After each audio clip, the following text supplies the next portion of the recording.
Hello friends, welcome to my channel Right Step Investment and Tax Solution. This is Kulvinder Kaur, your financial advisor and tax consultant.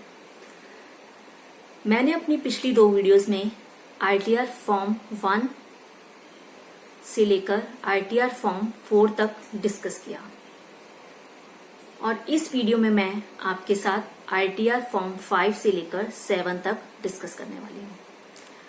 ITR forms जैसा कि आप सब लोग जानते ही हैं कि इनकम टैक्स रिटर्न फाइल करने के लिए इनकम टैक्स डिपार्टमेंट कुछ ITR फॉर्म्स इशू करता है, जिसके थ्रू हर टैक्स पेयर की यह जिम्मेवारी होती है कि वो प्रॉपरली इनकम टैक्स रिटर्न का फॉर्म सिलेक्ट करे और अपनी रिटर्न उस हिसाब से फाइल करे।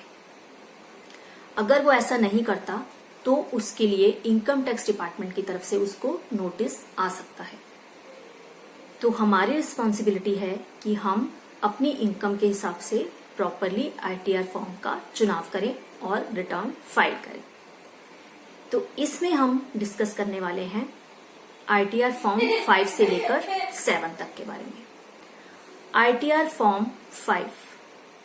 फॉर्म 5 किसके लिए एलिजिबल होता है? ITR फॉर्म 5 उन पार्टनरशिप फॉर्म्स के लिए है जो ITR 4 के लिए एलिजिबल हैं। उसके अलावा जो भी पार्टनरशिप फॉर्म्स आएंगी उनको हम इन फॉर्म के थ्रू उनकी रिटर्न फाइल की जाएगी। इसमें आप LLP limited liability partnership form, BOP, BOI, body of individuals, associations of person को आप यह फॉर्म के थ्रू रिटर्न फाइल करने के लिए एलिजिबल हैं।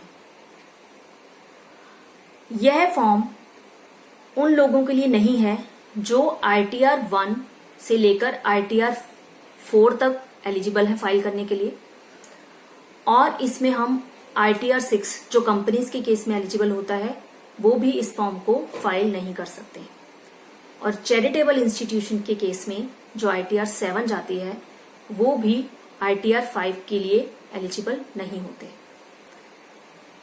तो इस केस में ITR 5 ऐसा फॉर्म है जो मान लीजिए सारे फॉर्म्स में ITR 1 से लेकर ITR 4 तक, फिर ITR 6, 7 को छोड़कर कोई भी टैक्स पेयर जो बचता है वो ITR 5 के थ्रू अपनी इनकम टैक्स रिटर्न फाइल कर सकता है। अब बात कर लेते हैं ITR फॉर्म 6 के बारे में। वो मैंने आपको पिछले में ही बता दिया कि ITR 6 फॉर्म कंपनीज के लिए होता है। ठीक है, कंपनीज के लिए है, बट इसमें कुछ कंडीशंस हैं कि अगर कोई कंपनीज जो इनकम टैक्स एक्ट के अंडर सेक्शन 11 के एग्जेम्प्ट की गई हैं वो ITR फॉर्म 6 नहीं भर सकती। जिनको एग्जेम्पशन मिली हुई है वो ITR फॉर्म 6 फाइल नहीं कर सकते। अब हम डिस्कस कर लेते हैं ITR फॉर्म 7 के बारे में। जैसे मैंने डिस्कस किया कि ITR फॉर्म 7 जो है चैरिटेबल इंस्टीट्यूशंस, ट्रस्ट्स, उनके लिए एलिजिबल होता है, लेकिन यह उन लोगों के लिए भी एलिजिबल है जो इंडिविजुअल्स, कंपनीज जिनको सिर्फ इनकम टैक्स एक्ट के अकॉर्डिंग अंडर सेक्शन 139(4)A या 4B या 4C या 4D के हिसाब से एलिजिबिलिटी मिली हुई है या वो उस दायरे में आते हैं, तो वो इनकम टैक्स रिटर्न का फॉर्म 7 चूज करेगा अपनी इनकम टैक्स रिटर्न फाइल करने के लिए। आई होप कि आपको ये मेरी वीडियो पसंद आई होगी, और मैंने अपनी पिछली दो वीडियोस में ITR 1 से लेकर ITR 4 तक डिस्कस किया, और इस वीडियो में मैंने ITR 5 से लेकर ITR 7 के बारे में आपके साथ डिस्कस किया।